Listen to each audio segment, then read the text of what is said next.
Matthew 2, verse 1, if you turn to it.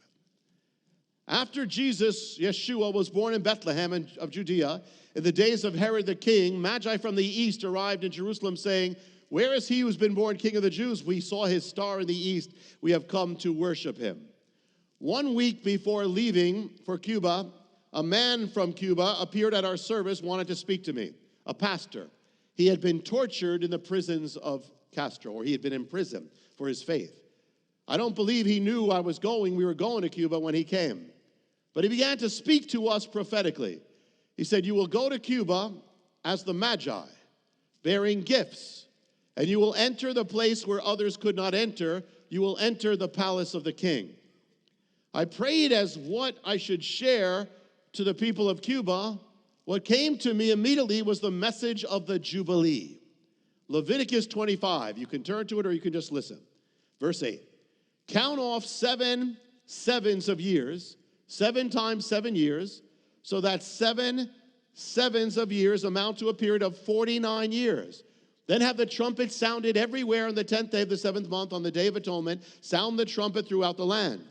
Consecrate the 50th year and proclaim liberty throughout the land to all its inhabitants. It shall be a jubilee for you. Each of you is to return to your family's property and to your clan, your family.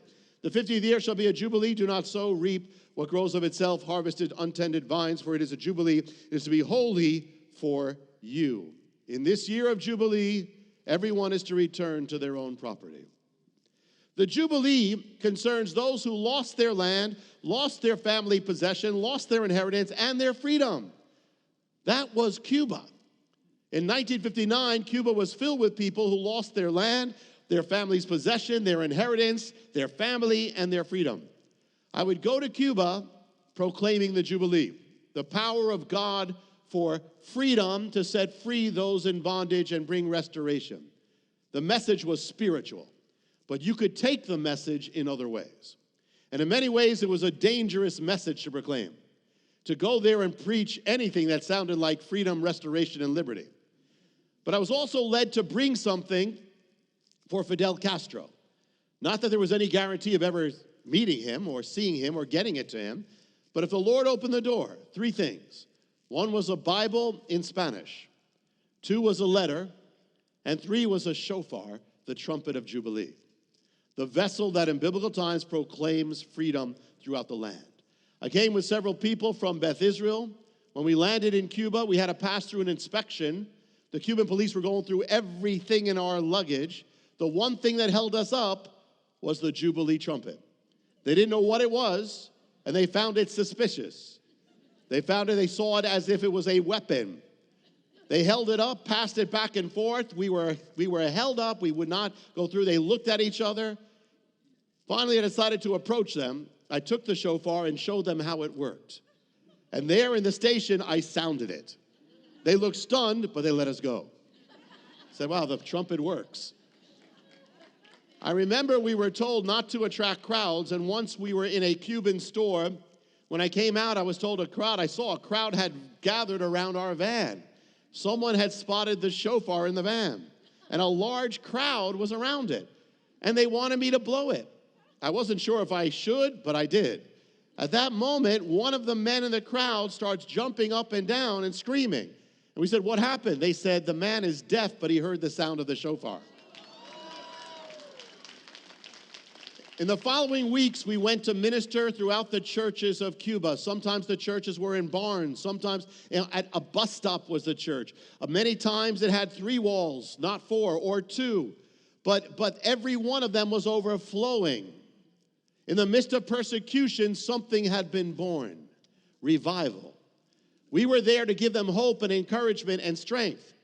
But something happened. In place after place after place, people in those churches would come up to me or our group and say, we saw visions of you coming before you came. And we see visions of you now as coming as the Magi. And it hit me, the word that the pastor from Cuba had given us. And the significance hit me then. Matthew 2. Jesus was born in Bethlehem in Judea in the days of Herod. The Magi from east arrived, saying, where is he who's been born? King of the Jews, we saw his star in the east, have come to worship him. When Herod the king heard this, he was troubled. and all Jerusalem with him. Gathering together all the chief priests and scribes of the people, he inquired of them where Messiah was to be born. They said, in Bethlehem of Judea. That is the place been written by the prophets. As for you, Bethlehem, land of Judah, by no means least among the leaders of Judah, for out of you shall come forth a ruler who will be shepherd of my people Israel. Then Herod secretly called the Magi, determined from them the exact time the star appeared. He sent them to Bethlehem and said, go and search carefully for the child. And when you have found him, report to me that I may come too and worship him. After hearing the king, they went their way, and the star that they had seen in the east went on before them, came and stood over the place where the child was. When they saw the star, they rejoiced exceedingly with great joy. Coming to the house, they saw the child with Mary, his mother, and they fell to the ground, worshipped him. Opening their treasures, they presented to him gifts of gold, frankincense, and myrrh. Having been warned by God in a dream not to return to Herod, the Magi left for their own country by another way. Now when they had gone, behold, an angel of the Lord appeared to Joseph in a dream, saying, get up, take the child and his mother, and flee to Egypt. Remain there until I tell you, for Herod is going to search for the child to destroy him. So Joseph got up, took the child and his mother while it was still night, left for Egypt. He remained there until the death of Herod. The Magi had come to an unlikely place to witness a miracle, the newborn life of God. This was the significance. In a place of poverty and persecution, the miracle of God's life is born. So now we came to Cuba, unlikely place to witness a miracle, the newborn life of God. God's life was being birthed throughout the island in a revival in the midst of poverty and hardship, really no room for the believers. In the end, his life was being born among them, and revival was about to break forth. And as we did, the Magi were to bring gifts. We came there to strengthen them, encourage them. At the same time, in the account of the Magi, there was an opposition to that life. There was a throne and an aging king on the throne. And with Herod, the king was a man of as with Herod, this king in Cuba was a man of great resourcefulness, also ruthlessness. As with Herod, he had secret police. He would seek to monitor the people's activities, as Herod did. As with Herod, he was often paranoid, had a way of disposing of his enemies. And to Herod, the visit of the Magi wasn't an encouragement. It was a sign of alarm. It troubled him. He monitored them, the sign of another kingdom being birthed in the midst of his own. Ultimately, it was a sign of the end of his reign. To find out how you can receive more of Jonathan's teachings, to receive special free gifts, or get in touch, go to hopeoftheworld.org or call toll-free 1-800-YESHUA-1. That's hopeoftheworld.org or call 1-800-YESHUA-1. That's 1-800-937-4821. You can also get more at Jonathan Cahn's Facebook page or write us direct at Hope of the World, Box 1111, Lodi, New Jersey 07644, USA. Hope of the World is dedicated to the goal of spreading God's Word and salvation to every land and people. We do this by spreading the Word throughout the world and sponsoring compassion projects to the most poor and needy around the earth. To get in touch or have a part in God's work, just write to Hope of the World, Box 1111, Lodi, New Jersey 07644, USA.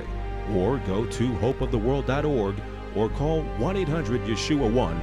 That's 1-800-937-4821.